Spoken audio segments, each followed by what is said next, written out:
In 2025, North Carolina could be in a new conference and they could have a new head coach. You are Locked On College Football, your daily podcast on all things college football. Part of the Locked On Podcast Network, your team every day. Welcome, everybody, to another episode of Locked On College Football. I'm your host, Spencer McLaughlin. Thank you so much for making this your first listen or your first view every day. Part of the Locked On Podcast Network, your team every day and your daily source to stay up to date with the biggest stories in the greatest sport on planet Earth. Realignment, coaching carousel, the portal, and more. We've always got you covered. Lots to get to. Arizona and Oklahoma might be on the precipice of some portal moves. We'll talk about that. And speaking of making moves, UCLA, don't hate what they did recently. We'll talk about the Bruins first.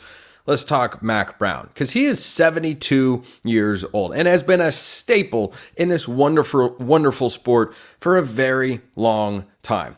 I wonder how much longer he's going to be in it. And that would be a notable development on one front in particular, in that a major power conference college football job would come open. Now, North Carolina is a basketball school, but still, the football program is capable of contending for an ACC title. We've seen, look at the quarterbacks they've had over the last few years. They're both in the NFL. One's going to start for the Patriots. One is a backup, maybe even fighting for a starting spot in Seattle. It's not as if they have been void of talent rolling through Chapel Hill. But the reason I question whether Mack Brown will be there and whether or not North Carolina will be in the ACC, well, those reasons are well established. They've had a Board of Trustees member publicly say, yeah, we need to get out of the ACC or restructure the ACC.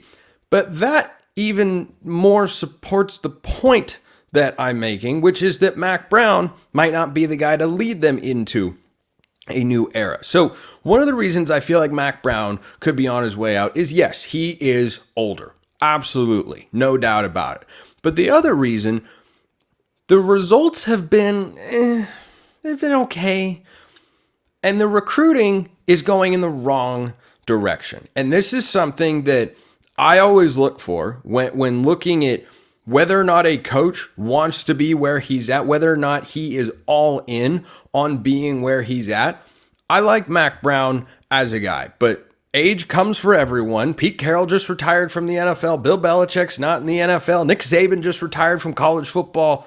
Eventually, Mack Brown won't be coaching. And I think that time could come very, very soon. And it would make sense if they're going into a new conference, because here are the recruiting class rankings for North Carolina since Mack Brown took the job ahead of the 2019 season. In 2019, recruiting class, just looking at the high school ranks here, we'll get to the portal in a moment, number 31. Like, okay, just the first class, no big expectations there, trying to establish stuff, which he did. In the 2020 cycle, the 14th best high school class. In the 2021 cycle, again, the 14th best class. In 2022, the 11th best class. And over the last two cycles, it's fallen off. 31st best class in 2023. That's a 20 class ranking drop-off.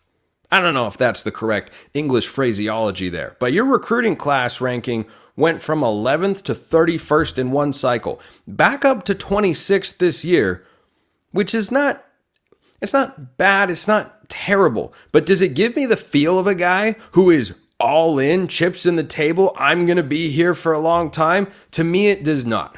I remember talking to our Locked On Recruiting insider, Brian Smith, during the season last year about Kalen DeBoer at Washington. And we were just kind of chit-chatting about various college football topics at the time. And he said, with regards to DeBoer, who might want to coach in the NFL one day, but has been very much a mercenary in his college football career. Now, of course, the head coach at Alabama. He asked, well, what are his recruiting rankings? And I said, well, they really haven't been that good. Like Washington, I don't know if that's a place where you can recruit top 10, but certainly Chris Peterson brought in some really good classes in the late 2010s. The 2018, 19, 20 classes, they were, top 15, top 20 classes. And Washington really isn't in that sort of range. And Brian said two words before I was even done with the sentence. He's gone. And I said, well, we'll see.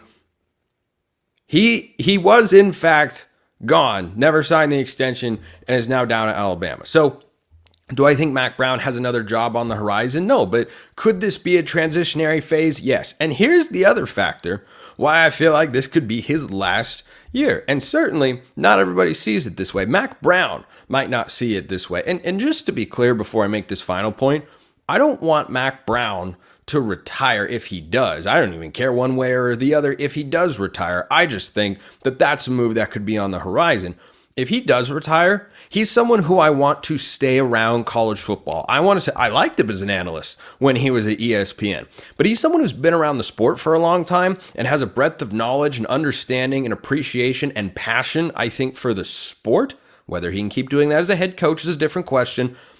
Those are the sorts of people like Nick Saban that I want around the sport, that I want making influential comments at the very least to influence the public discourse around this sport that I hold so dear, and many of you do as well. But here's the other reason why Mack Brown, they might decide to hang it up after this season. North Carolina's win total is 7.5. And in the age of big-time transfer portal quarterbacks, at a place where he's put back-to-back guys into the NFL as multi-year starters, and that as a school has now got a reputation of putting guys into the NFL and getting them drafted, whether that's Drake May, Sam Howell, go back to Mitch Trubisky as well. Got a couple first-round picks in there. North Carolina's rolling out with Max Johnson, who is an unimpressive to me, low 60% completion percentage guy. Like, he's fine, serviceable. He's nothing special. And if Mack Brown the last couple of years wasn't able to reach 10 wins, which he has not done in his tenure at North Carolina, he's going into year 6. If he can't do that with Sam Howell and Drake May, I don't have a lot of confidence he's going to reach that threshold to get anywhere near it with Max Johnson at the helm. So that's where the North Carolina angle could come at it and say, this is no longer the right partnership. We'd like to move in a different direction here. His win totals have fluctuated a little bit, but overall, Mack Brown has been fine. Win totals of 7, 8, 6, 9, and 8. That's fine. Solid, competitive, fun. But are they taking that next step? Do you feel like he's recruiting in a way that's going to allow you to take the next step if you're North Carolina? No. And maybe the appetite isn't there. Maybe there's no booster NIL money or whatever, or maybe there's not enough donations or desire to pay a buyout for somebody like Mack Brown. But their win total this year is 7.5. And I lean towards the under on that for North Carolina here. Their schedule goes like this. They start at Minnesota. Not an easy place to play. I think North Carolina's losing that football game. I'll take PJ Fleck at home. Then they play Charlotte, North Carolina Central, and James Madison. The first 2 games I mentioned are wins. James Madison was a premier team in the Sun Belt last year. Better not lose that one. It's at home. And if that's a game that North Carolina drops, get ready for this chatter to pick up considerably during the season. Then they go at Duke, Malik Murphy and Manny Diaz, year 1 over there. They host Pitt and Georgia Tech. Neither one of those games are very easy. They go at Virginia. That's an easier game, but it's on the road. You never know. At Florida State, that's going to be a loss. Then they close with Wake Forest at home. Could win that game. At Boston College, year 1 for Bill O'Brien, and hosting NC State. I don't think they win that game. I think Dave Doran has got a better squad. So I don't think that schedule is conducive to a year that can instill confidence that might not even already be there for Mack Brown as the head coach of the Tar Heels. If North Carolina continues down the realignment path of we want out of the ACC and want to go somewhere else, I think it could make a lot of sense for them to go out and make a hire that ushers in a new era of North Carolina football. Drop your thoughts in the YouTube comments. Let me know if you think I am crazy. You can hit me up on X, formerly known as Twitter, at @McLaughlinCFB or at @LockedOn_CFB. Arizona and Oklahoma, a couple of portal teams to keep an eye on right now because they're trying to make some moves. And you should make a move over to LinkedIn, obviously, because when you're hiring for your small business, you want to find quality candidates that are right for the role. That's why you have to check out LinkedIn Jobs. LinkedIn Jobs has the tools to help find the right professionals for your team faster and for free, which is a good price. And LinkedIn isn't just another job board. LinkedIn helps you hire professionals you can't find anywhere else, even those who aren't actively searching for a new job, but might be open to the perfect role. In a given month, over 70% of LinkedIn users don't even visit other leading job sites. So if you're not looking on LinkedIn, you're looking in the wrong place. On LinkedIn, 86% of small businesses get a qualified candidate within 24 hours. Hire professionals like a professional on LinkedIn. Post your job for free at linkedin.com/lockedoncollege. 2.5 million small businesses use LinkedIn for hiring, and you should too. LinkedIn.com/lockedoncollege to post your job for free. Terms and conditions apply. So the last time I talked about Arizona on this show, there were a select few Wildcat fans that were not particularly happy with me. They, like North Carolina, who I was talking about earlier, have a win total of 7.5. And Arizona's win total was 8.5, and it's been reduced down to 7.5 according to our friends at FanDuel. My contention is that Arizona is going to be a bowl team. I don't expect a cataclysmic sort of drop-off in Brent Brennan's first year at the helm. I think he can clearly coach. San Jose State is not a place where it's easy to win any number of games, let alone be in a position to play for a conference title, as they were a season ago in the Mountain West, which is the best Group of 5 league in the country. The American is close. I was having that debate with someone in the YouTube comments recently, and it's an interesting thought experiment. Mountain West or American is close. I think I lean Mountain West. But the American's pretty darn good. They've reloaded well since losing Cincinnati, Houston, and UCF. But I digress. So Arizona fans weren't particularly happy with me. Don't worry, Wildcat fans. I still love you, no matter what. Whether or not you hate me, I still love you. Forever and always. RIP Pac-12. So Arizona has hosted a variety of visitors recently, which is confirming what I said at the time. Now, remember, the transfer portal is closed to enter, but you can exit the portal anytime you want. You're still going to see teams pull players out of the transfer portal. Tomorrow, we're going to talk with Roman Tomashoff of Locked On Huskies about a couple of moves that they've recently made in the transfer portal. And if you're a team still adding players right now, you feel like you have got serious needs. And what do you know? Arizona had a group of visitors that included, according to Matt Zenitz of 24/7 Sports, Florida linebacker Manny Nunnery, Ole Miss running back Kedrick Riscano, Arkansas running back Isaiah Augustov, Miami cornerback Demetrius Freeney, and Stanford linebacker Lance Kennelly. So that's a pretty solid host of guys who are former blue chip recruits or highly rated guys. 2 linebackers, 2 running backs, and a corner.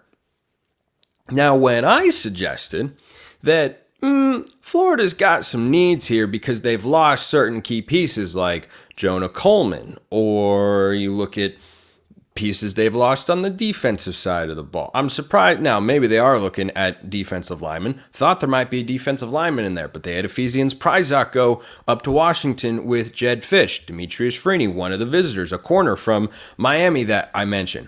I think this is a smart move if you're Brent Brennan and company.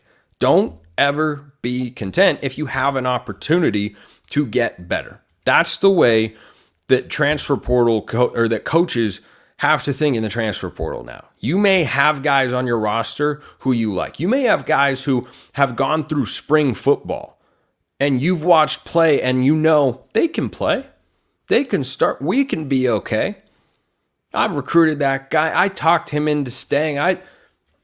But if you have a chance to bring in someone who you feel is better,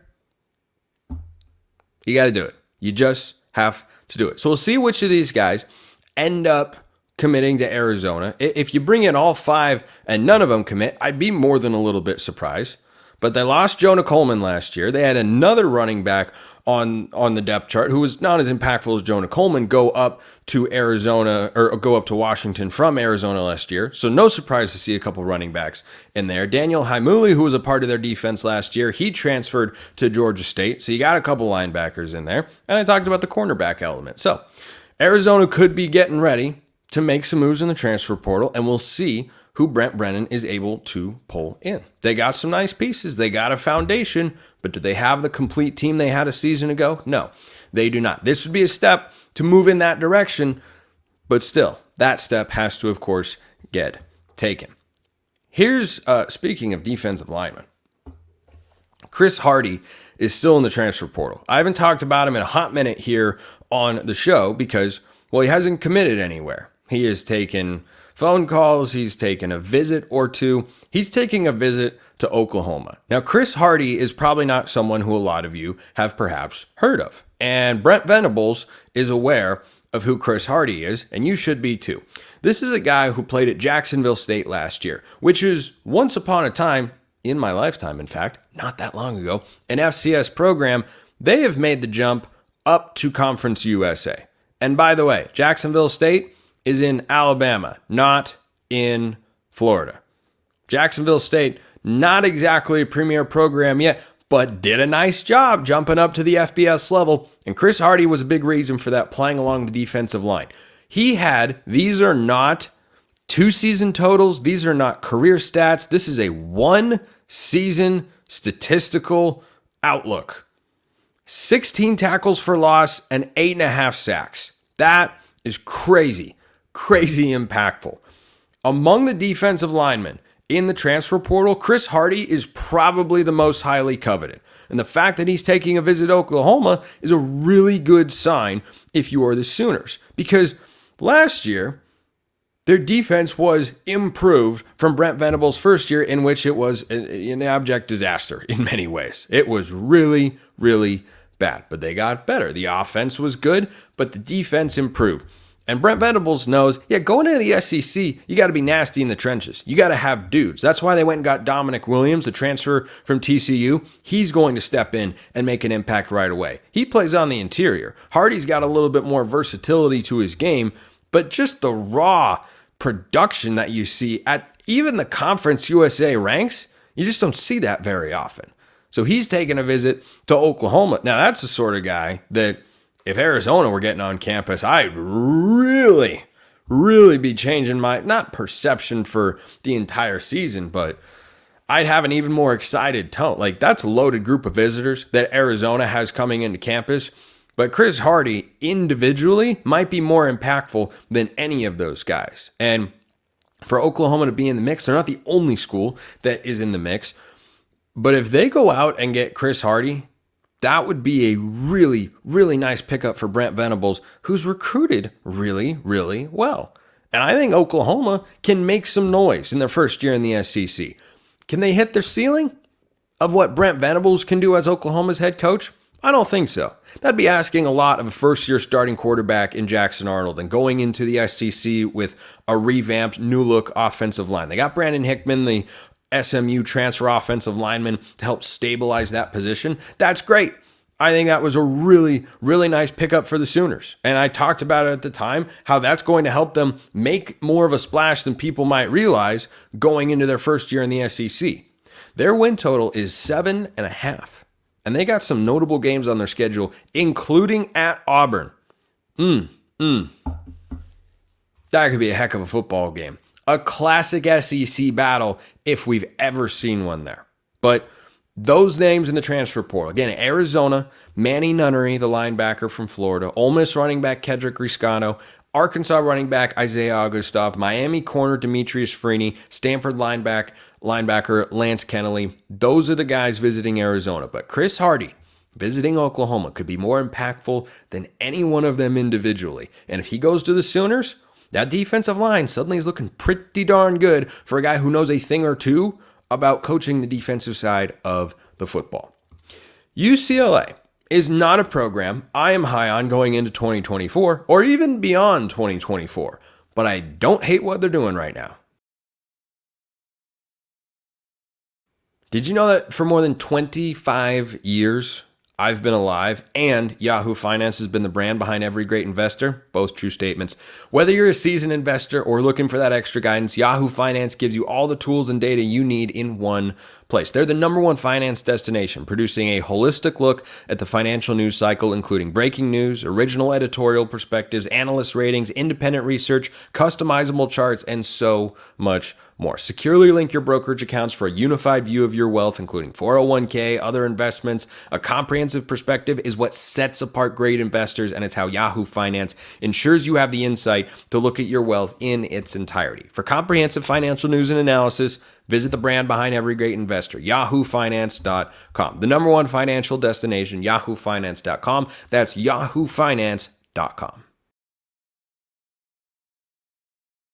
So I was not crazy about the DeShaun Foster hire at UCLA. I think they were in a pretty tough predicament. Chip Kelly left at a rather inopportune time where didn't put together a great recruiting class and then just kind of left, and the coaching carousel had already played itself out. So were there a lot of options available? No. DeShaun Foster felt like the safe, easy UCLA guy hire, wants to be there and all this sort of rah-rah stuff, and that's great. That's good and fine. Guy has not been a coordinator, but certainly UCLA felt like he was capable, and he's going to have the opportunity to prove me wrong. I do not think UCLA is set up in the short term for success. DeShaun Foster does not see him as a transition coach, which is kind of how I viewed the hire. Like, that feels like a hire that's bound to, flame out in 2 to 3 years after they, maybe build up a recruiting base a little bit or reestablish their identity or sort things out in the athletic department. And then they go make a hire that they'd actually want to pursue. But I think DeShaun Foster has been doing a couple of really nice things, and I want to give him credit for that. And the first thing I want to talk about is the recruiting. Because when you go to a place that has not reached its recruiting potential or even sniffed it for a long time, because Chip Kelly, not a big recruiter, not something that he does. He brings in portal guys. Chip Kelly, you look at his transfer portal classes, brought in some impact dudes, had highly rated classes. From the high school ranks, did not do enough. And guess what? I think it's a really good example of how the transfer portal can do things for you, but it can't do everything for you. You have to have a core team. You have to have a foundation that is built upon your high school recruiting classes. And I think DeShaun Foster, to his credit, is working to change that narrative at UCLA. They've got 5 commits right now, and I'm going to talk about the quarterback move they made in just a moment as well. But they have 5 commits in their class of 2025. 3 of them are blue chip guys, one of whom in particular is a really impressive poll that is going to require further recruiting, but I still think it is noteworthy that the Bruins were able to get Carson Cox, running back from Oak Hills High School in Hesperia, California. And by the way, of the 5 commits for UCLA in the 2025 cycle right now, 4 of them are from the state of California. Plenty of talent in the backyard. You just got to go out and recruit these guys. And Cox is someone who, frankly, when I watch this film, can make an impact as a true freshman. You talk about balance, fluidity, and power. He has got that unique combination. And DeShaun Foster, remember, was a running back himself. And Cox is one of the most highly sought after running backs on the West Coast. And for UCLA to have his verbal commitment right now is a really, really good sign for the Bruins. Now, there is still going to be more to this recruitment because he has got an official visit that happened just a couple of days ago, actually, to SMU. He has another one scheduled for Kansas on June 7th. So other schools are still going to try to get him, and understandably so, because he's a guy who, as I said, can make a really, I think, immediate impact. He's the number 25 running back in the country, according to 24/7 Sports, and a 4-star recruit. So that's the sort of move I look at and go, hey, that's really good. And I liken this a little bit. We haven't seen the full class, of course, for DeShaun Foster. But when Jedd Fisch took over at Arizona, he took over an abject mess. They had lost 12 consecutive games when he accepted the job. And in his first year, they went 1-11. They went 1-11. UCLA could have a year like that. And then after they went 1-11, Jedd Fisch pulled in a top 25 high school recruiting class. And it got my attention. Because I went, wait a minute. Arizona just out-recruited Blue Bloods with coaches making $6-7 million a year. I think they might have been even number 17 if memory serves. But they outperformed. It might have ended at 22. I'd have to go back and double check. But regardless, it was a top 25 class, and it caught my attention. So when you go somewhere in which, as a head coach, and you're taking over a difficult spot. And UCLA is not the easiest job in the world. There's no doubt about it. They are a basketball school. It sometimes feels like they don't have the necessary commitment and buy-in from the administration. Maybe DeShaun Foster can change that. They haven't recruited the way that they're capable of. And it just feels like they have never really hit their ceiling. Well, first, you got to be able to bring in players. And DeShaun Foster is trying to show that he can do that.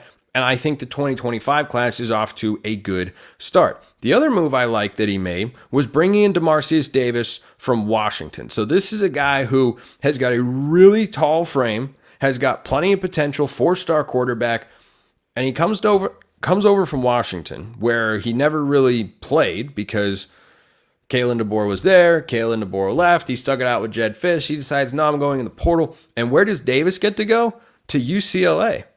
I'm not promising Bruin fans this guy's going to be the quarterback of the future. What I do think is that he's in a really ideal spot for a young quarterback because he's got a veteran in front of him. He's got a hungry head coach, and he might be able to play really early in his career and start to learn college football and make freshman mistakes without the big stakes, because I have no expectations for UCLA. And I don't think Bruins fans should have big expectations for UCLA this year. Their win total in the Big Ten is 5.5, according to our friends at FanDuel. I take the under on that every day of the week and twice on Sunday. I in no way think UCLA is a bowl team this year with the players that they lost from a season ago, but they bring back Ethan Garbers at quarterback, who had his moments. He was the starter, then Dante Moore was the starter, then they went back to Ethan Garbers, and Garbers can be good, can be capable, not a high-level guy, but he's been around college football, and he can show DeMarcius Davis the ropes. And if Ethan Garbers struggles, what do you have to lose? I think if you're DeShaun Foster, you have to have an understanding with your athletic director, your administration, your fans, and your donors that, look, this is going to be a process to build, and I want to build this up. And here are the recruiting wins, and here are the players that we're bringing in now, and the players we can bring in the future. We got to take our lumps this year, though. We got to let some young guys play to build for the future. UCLA shouldn't try and accomplish things for this season. They should try and build the way Jonathan Smith did at Oregon State once upon a time. They went 2-10 in his first year. By the last year, they were expecting a 10-2 season. It can take time. And I think that DeMarcius Davis has got that sort of potential. And maybe he's the guy. Maybe it clicks for him. Maybe it doesn't. But another note on the recruiting front. They're trending for Madani Amaleava. Yeah, Nico's younger brother, 4-star quarterback recruit. And what do you know? UCLA is in the mix. So I think those are all really, really positive signs for a guy who I think has been dealt a tough hand, but might not be the long-term hire, but is starting to make the moves in which you got to say, well, he's certainly given it his best shot. He's not mailing it in.